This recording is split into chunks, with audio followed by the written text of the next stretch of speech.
14 Agustus 1945, Jepang telah menyerah tanpa syarat kepada sekutu. Berita kekalahan Jepang sangat dirahasiakan, bahkan sebelumnya seluruh radio milik rakyat Indonesia disegel. Namun, Sultan Syahrir berhasil mendengar kabar tersebut dan segera memberitahukan kepada pemuda lainnya.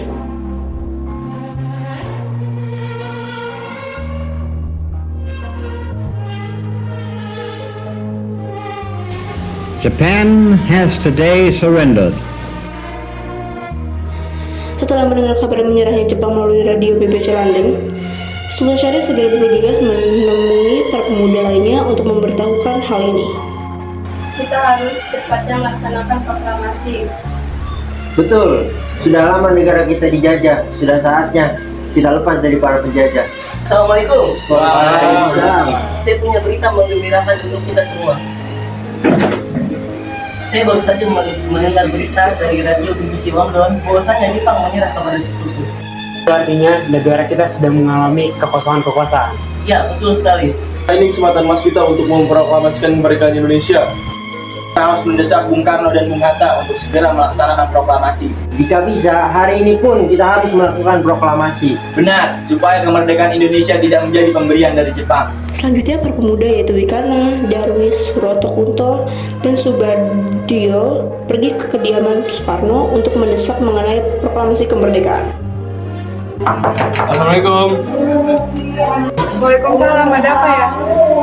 Begini Bu, kami ingin bertemu dengan Bung Karno. Apakah Bung Karno ada di rumah? Oh, Bapak ada di rumah. Silakan masuk, dan saya panggilkan.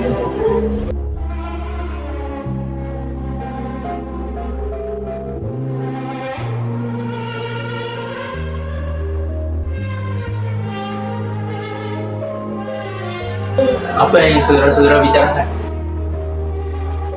Gini Bung, kami telah mendengar menyerahnya Jepang kepada sekutu, dan tadi kami sudah melakukan rapat. Di rapat itu kami semua setuju untuk menyusun kemerdekaan. Jadi bisa begitu, untuk secepatnya melakukan proklamasi, tentara Jepang juga tidak akan langsung menyerah. Tetapi saat ini ada waktu yang tepat, karena kita sedang lelah dari kekuasaan Jepang. Namun tetap saja, lagi pula menyusun proklamasi kemerdekaan adalah tugas dari PPKI. PPKI hanyalah ciptaan muslihat. PPKI adalah buatan dari Jepang. Kami dari golongan muda tidak ingin menjadikan kemerdekaan dari pemberian Jepang. Kami ingin kemerdekaan adalah hasil dari perjuangan rakyat Indonesia sendiri. Saya tidak punya hak apapun. Para pemuda meninggalkan rumah Soekarno dengan raut wajah kecewa. Jawaban Soekarno sangat tidak memuaskan bagi para golongan muda, baik dari golongan muda maupun tua. Mereka mempertahankan pendapat masing-masing. Malamnya, setelah mendengar respon tidak memuaskan dari Soekarno, golongan muda kembali mengadakan rapat di Jalan Cikini No. 71. Dan di rapat itu mereka memutuskan untuk mengasingkan Soekarno-Hatta di Rengas Dengklok. Tampaknya golongan tua tetap tidak tersetuju karena masih di bawah pengaruh Jepang. Kita harus menjauhkan mereka dari pengaruh Jepang. Bagaimana jika kita mengasingkan Bung Hatta dan Bung Karno? Karena kita harus mengasingkan mereka. Saya punya saran bagaimana di Rengas Dengklok, tempat itu terpencil dan merupakan markas peta. Setuju. Bagaimana dengan pendapat saudara-saudara sekalian? Setuju! Merdeka! Pada malam itu juga, para pemuda bersiap untuk menuju ke kediaman Soekarno dan Hatta untuk membawa mereka ke Rengas Dengklok.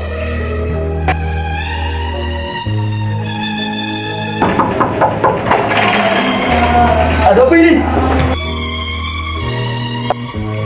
Para rombongan pun telah sampai di Rengas Dengklok, tepatnya di rumah Jiao Kisong. Pak, kalian menolak kami. Maaf Bung, tetapi ini cara terbaik agar kalian terlepas dari pengaruh Jepang. Kami ingin membahas ulang mengenai proklamasi. Bukankah Bung Karno telah menyampaikan jika kemerdekaan akan dibahas pada rapat PPKI? Kenapa harus PPKI? PPKI merupakan buatan dari Jepang. Kami tidak ingin kemerdekaan menjadi pemberian dari Jepang. Ini terlalu buru-buru, lagi pula kita masih membutuhkan bantuan Jepang. Banyak rakyat yang menjadi korban. Kami ingin segera merdeka dari penjajahan ini. Sekian, kita selesaikan masalah ini dengan kepala dingin. Bung Saleh, tolong lepaskan ikatan Bung Karno, dan Bung Darwis, tolong lepaskan ikatan Bung Hatta.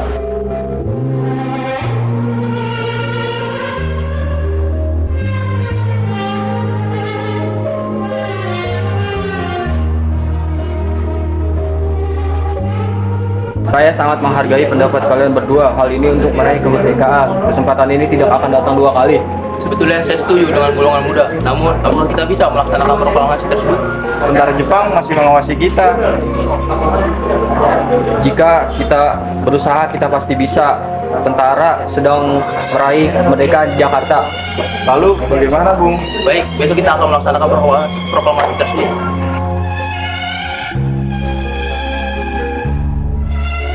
Kita akan memproklamasikan kemerdekaan di Jakarta. Pastikan semua siap.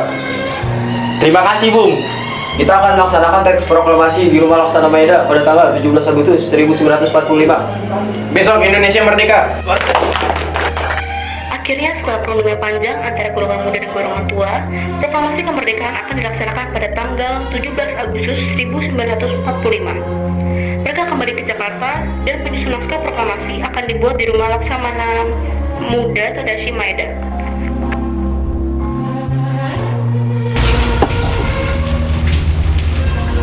Permisi Laksamana, kami mohon izin menggunakan kediaman Anda sebagai tempat penyusunan naskah proklamasi. Jika memang itu, sudah masuk.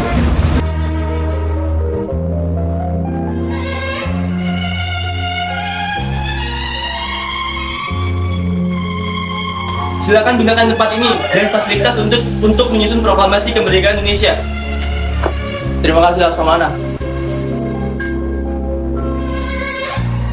Saudara-saudara, bagaimana bunyi naskah proklamasi kita? Proklamasi. Kami, bangsa Indonesia, menyatakan dengan ini kemerdekaan Indonesia. Sudah saya tulis. Lanjutkan, Bung. Hal-hal yang mengenai perpindahan kekuasaan dan lain-lain diselenggarakan dengan secara saksama dan dalam tempo yang sesingkat-singkatnya. Jakarta, 17 Agustus 1945, atas nama bangsa Indonesia. Ya, sudah selesai semua. Apakah Anda semua setuju? Setuju! Lalu, siapa yang menandatangani naskah ini? Bagaimana naskah ini kita tanda tangani oleh semua yang hadir di sini? Saya rasa jangan terlalu banyak. Lebih baik Bung Karno dan Bung Hatta saja yang menandatanganinya atas nama bangsa Indonesia. Setuju! Pak Yuti, tolong Anda ketikkan naskah ini. Siap, Bung.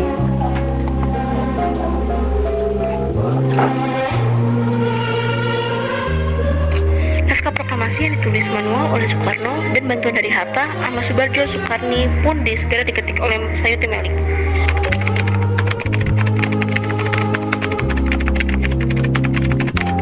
Kapan kita akan melaksanakan proklamasi? Menurut saya, tanggal 17 adalah tanggal yang baik. Jadi, bagaimana kalau hari ini, Jumat Legi, tanggal 17 Agustus?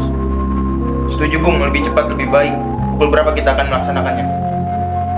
Pukul 10 tepat, bagaimana? Setuju!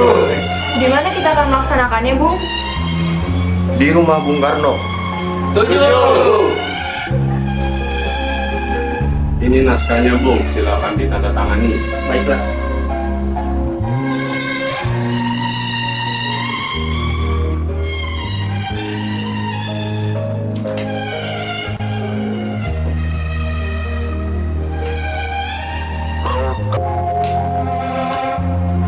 Ya, tolong perbanyak naskah ini dan sebar ke seluruh Indonesia. Setelah penyelesaian proklamasi kemerdekaan, para pejuang pulang ke rumahnya masing-masing untuk mempersiapkan diri. Bendera merah putih pun dijahit oleh Ibu Fatmawati yang nantinya akan dikibarkan pada saat upacara proklamasi kemerdekaan. Masih akan dilaksanakan. Kemerdekaan telah di rumah mata. Aku bahagia mendengarnya. Lalu apakah ada kurang persiapan proklamasi? Hampir saja lupa. Kami belum menyiapkan benderanya. Apakah kamu bisa menjahitnya? Tentu aku bisa, tapi aku hanya punya kain warna merah dan putih saja, tidakkah? Tidak apa-apa. Yang penting nanti ada bendera yang beriringi dengan lagu Indonesia Raya.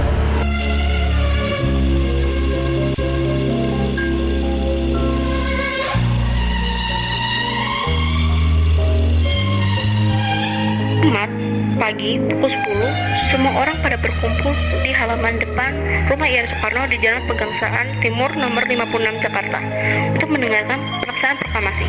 Bung Karno, Bung Hatta keluar serambi depan rumah diikuti oleh Ibu Fatmawati.